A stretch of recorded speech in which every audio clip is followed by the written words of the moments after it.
MC, youth organizer, poet as well. And I'm part of ADHD as well. Rapper. Like, what was that thing that made you want to take it like serious as a brand, taking you serious?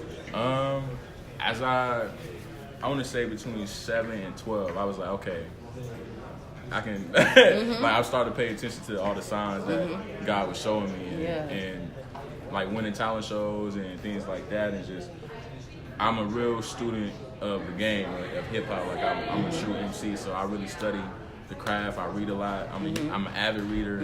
I work on my vocabulary. I freestyle all the time, every day. I don't write at all. Like when it comes to my verses, I just listen to the beat in my head like about 50, 100 times. I rap in my head till I get the lines that I want, and it just all come from here. You know, it's more energy that way for me. Yeah. So, like, what is your mission? What is your overall mission as an artist?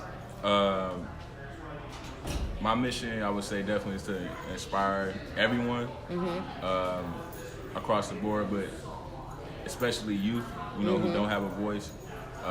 That's something I really take seriously because, you know,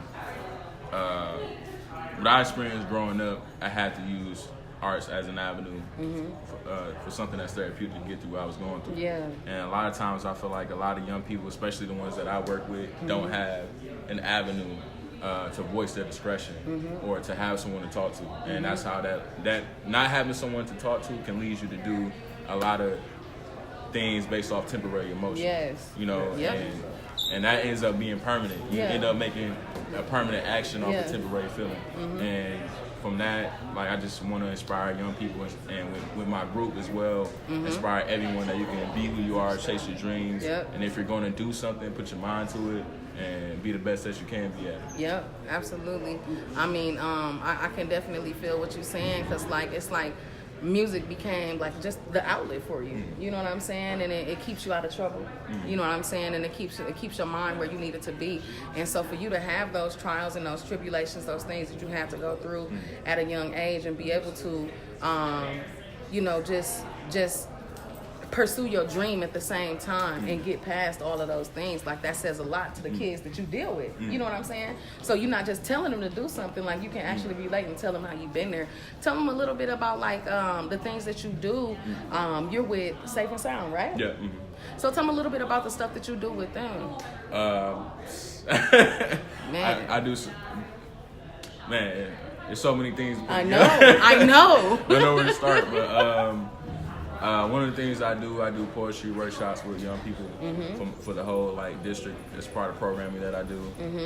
I facilitate youth police dialogue sessions, like, get officers there, and we have a real open, honest conversation about the community relations between law enforcement and also residents and young people.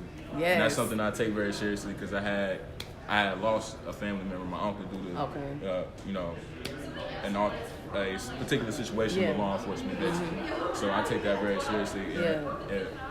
And if I can show them that I can persevere through that, then whenever vendetta or whatever type of negative feeling they have towards law enforcement, they can get through it too, because I went through it too. Yeah, that's what's up. That's what's up. And I think that alone kind of, like, sets you apart. You know what I'm saying? When we're talking about artists, you know, and that's why I like to interview a lot of artists that have their hands in something else as well. You know what I'm saying? Like, it means a lot to be given to your community. Like, you're not just doing this just because, you're not just doing this because you need an outlet, but you're doing this to make a difference. You know what I'm saying? And to actually be there and to show these young people. You know, it's all about, we can't continue to tell, I always say, like, we can't continue to tell, like, young people, you stop doing this, stop doing that, stop doing that.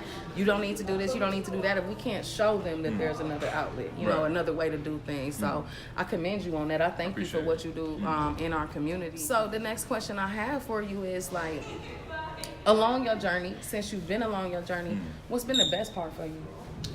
The best part, I would say, is the impact. I think if I didn't know the impact that I was having or my group was having collectively, then it would be a blurred vision of a sense of the purpose. But, like, this is something I've been doing since I was a kid, and everything that's happened in my life has directed me to the path of being a advocate for the community, but also being an artist simultaneously. Yeah. And that's my purpose, like music and doing educational things within the community. So impacting people through music means a lot to me, because I take the craft very seriously. Like, somebody come to me with a metaphor that I said that just made them like go over the top, like, bro, how did you think of that? Right. Or if a young person that I work with follows me on IG or on Facebook, it's like, yo, like, you're literally the same person that you present yourself to be. Exactly. Like, everything that you tell me to do, I'm like, you're doing it. Yeah. So it's not like, it's really believable. It's a credible messenger. Yeah. So that means a lot to me. In contrast, like, what's been your biggest hurdle, would you say, and how did you overcome it? When you know your path and you know your purpose that God has given you, a lot of times you're going to lose people along the way. Because of those things. It's kind of like, the best analogy I can put is just like a rocket. You know what I'm saying? Like, when a rocket takes off, certain pieces fall up as you continue to get higher. Higher. And that, metaphorically speaking, may be people, it may be relationships, it may be family. You know, you may have family members that fall off, or a significant other, or friends, you know what I'm saying? But you have to stay committed to your purpose and your value, and it's definitely going to hurt. It hurts when you love particular people in your life, and you want them to support you, and you want them to be by your side, and you end up losing them along the way. It affects you, but you can't forget about who you are and your value in this world and your mission. And that's important. It's the biggest downfall, though, for sure. But let them know where they can find you at. Find me on Instagram, _Josh. Find me on Facebook, Joshua Jenkins, of course. Apple Music, Josh Jenkins. Spotify, Josh Jenkins. YouTube, Joshua Jenkins. It's my name. But we getting up out of here, and this is for you guys. Anybody out there hesitant to following their dreams, hesitant to stepping into your purpose, whatever that is, man, listen, if we could do it, you could do it, for sure. Tune in next time. I love y'all so much. Bless. Peace.